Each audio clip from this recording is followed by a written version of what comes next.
नमस्कार, मैं हूं पीहू और आप देख रहे हैं लोकमत राजस्थान। हमारे खास बुलेटिन में आप सभी का स्वागत है। रूस के कामचटका के पूर्वी तट पर शुक्रवार सुबह 7.8 तीव्रता का जोरदार भूकंप आया है।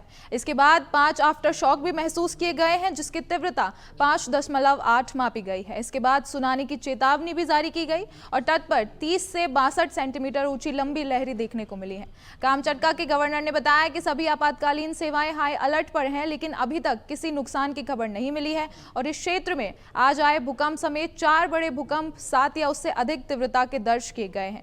सोशल मीडिया पर पोस्ट किए गए भूकंप के वीडियो में घरों में फर्नीचर और लाइटें हिलती हुई दिखाई दी हैं और झटके इतने तेज थे कि सड़कों पर खड़ी गाड़ियां भी हिलती नजर आई हैं।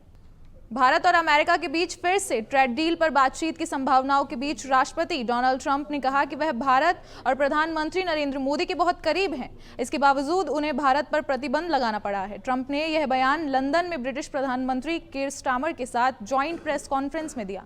उनसे पूछा गया कि क्या रूस से तेल खरीदने वाले देशों पर बैन लगाकर व्लादिमीर पुतिन पर दबाव बनाने का समय आ गया है। इस पर ट्रंप ने कहा कि मैं भारत और प्रधानमंत्री मोदी के बहुत करीब हूं। मैंने उनसे पिछले दिनों बात भी की है, उन्हें जन्मदिन की शुभकामनाएं भी दी हैं, उन्हें भी बहुत सुंदर जवाब दिया है और हमारे बीच में बहुत अच्छे संबंध हैं, लेकिन मैंने उन पर प्रतिबंध लगा दिया है। नेपाल की राजधानी काठमांडू के सिंह दरबार में 9 सितंबर को हुई भयानक आगजनी ने देश के सरकारी ढांचे को पूरी तरह तहस नहस कर दिया है। स्थिति इतनी गंभीर है कि नेपाल की नई अंतरिम पीएम सुशीला कार्की ने शपथ लेते ही कहा कि हम शून्य स्थिति में हैं। उनके पास कैबिनेट है, लेकिन मंत्रालयों के पास ना तो इमारतें बची हैं और ना ही जरूरी कागजात। सिंह दरबार परिसर, जो कभी भव्य महल और 20 से ज्यादा मंत्रालयों का केंद्र था, अब मलबे का ढेर बन चुका है।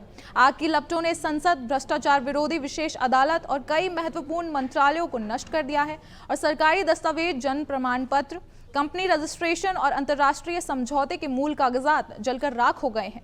अकेले सुप्रीम कोर्ट की 60,000 से ज्यादा फाइलें राख हो गई हैं। Chief of defence staff general Anil Chauhan ने कहा कि फौज की एकमात्र ऐसी जगह है जहां किसी भी तरह का भाई भतीजावाद नहीं है।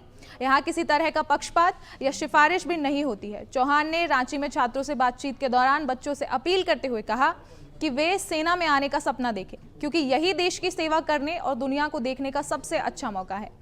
सीडीएस ने बताया कि हमने ऑपरेशन सिंदूर में भारत ने पाकिस्तान पर पहला हमला 7 मई की रात 1 बजे किया था, ताकि आम नागरिकों को नुकसान ना पहुंचे। जनरल चौहान ने दोहराया कि ऑपरेशन सिंदूर अभी भी जारी है और उन्होंने पाकिस्तान को चेतावनी देते हुए कहा है कि भारत शांति चाहता है, लेकिन इसे कमजोरी ना समझ जाए। दिल्ली में आज कांग्रेस के सीनियर लीडर्स की बैठक है और बिहार कांग्रेस ने विधानसभा चुनाव के लिए पार्टी के संभावित कैंडिडेट्स की फाइल दिल्ली दरबार भेज दी है।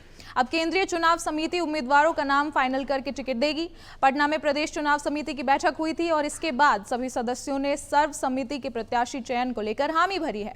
आज केंद्रीय चुनाव समिति की बैठक में इस उम्मीदवारों पर विस्तार से चर्चा होगी और सदाकत आश्रम में गुरुवार को 4 घंटे तक चली बैठक के दौरान चुनाव समिति के सदस्यों ने प्रत्याशी चयन की प्रक्रिया पर अपनी अपनी राय दी है। इसमें आला कमान को अधिकृत करने की सलाह दी गई है और उपस्थित सभी सदस्यों ने इस प्रस्ताव का समर्थन किया है। भारतीय जनता पार्टी के नेता दिलीप घोष ने कांग्रेस नेता राहुल गांधी पर वोट चोरी के नए आरोपों के बाद हमला बोला है। उन्होंने कहा कि राहुल गांधी रात में सपने देखते हैं और सुबह होते ही उनको लेकर बयान दे देते हैं। घोष ने कहा कि मुझे नहीं पता कि राहुल गांधी क्या कहते हैं या रात में कब सोते हैं, लेकिन वह सपने देखते हैं और सुबह उन सपनों को बयान के रूप में पेश करते हैं। उन्होंने खुद को हंसी का पात्र बना लिया है। उन्होंने आगे कहा कि कोई भी उन पर भरोसा नहीं करता, मीडिया भी नहीं, इसलिए वह विदेश जाते हैं और बयान देते हैं। वह गायब हो जाते हैं और फिर वापस आ जाते हैं। राजनीति ऐसे नहीं चलती है। अमेरिका ने गुरुवार को ईरान के चाबहार पोर्ट पर एक बड़ा फैसला लिया है। अमेरिकी विदेश विभाग ने ईरान के रणनीतिक चाबहार पोर्ट के विकास और संचालन के लिए 2018 में जारी की गई प्रतिबद्ध छूट को खत्म करने की घोषणा की है और यह फैसला 19 सितंबर 2025 से प्रभावी होगा। इसके बाद इस पोर्ट के संचालन से जुड़े व्यक्ति या संस्थाएं अमेरिकी Iran freedom and counter proliferation act के तहत प्रतिबंधों का सामना कर सकती है। अमेरिका की तरफ से चाबहार पोर्ट को दी जाने वाली प्रतिबंध छूट को खत्म करने से भारत को भी नुकसान होगा और भारत के लिए अफगानिस्तान और सेंट्रल एशिया तक पहुंचने के लिए चाबहार पोर्ट एक ऐसा रास्ता है जिसमें पाकिस्तान को बाईपास किया जा सकता है। दिल्ली एनसीआर सहित देश के कई राज्यों में इस समय उमस और गर्मी पड़ रही है। हालांकि उत्तराखंड और हिमाचल जैसे पहाड़ी राज्यों में मौसम का कहर जारी है। यहां बादल फटने की घटनाएं लगातार सामने आ रही हैं और इस बीच मौसम विभाग ने मानसून की वापसी के संकेत दे दिए हैं। आमतौर पर अक्टूबर के मध्य तक मानसून पूरे देश से वापस चला जाता है और दक्षिण पश्चिमी हवाओं की जगह उत्तरी पूर्वी हवाएं ले लेती हैं। और इस समय उत्तर प्रदेश, बिहार, हिमाचल, उत्तराखंड, राजस्थान, महाराष्ट्र, झारखंड समेत कई राज्यों में भारी बारिश हो रही है। मौसम विभाग के मुताबिक राजधानी दिल्ली में आज आंशिक रूप से बादल छाए रहेंगे और कुछ स्थानों पर 1 या 2 बार हल्की से हल्की बारिश होने की संभावना है। फिलहाल के लिए इतना ही। ऐसी और खबरों और अपडेट्स के लिए देखते रहें लोकमत राजस्थान।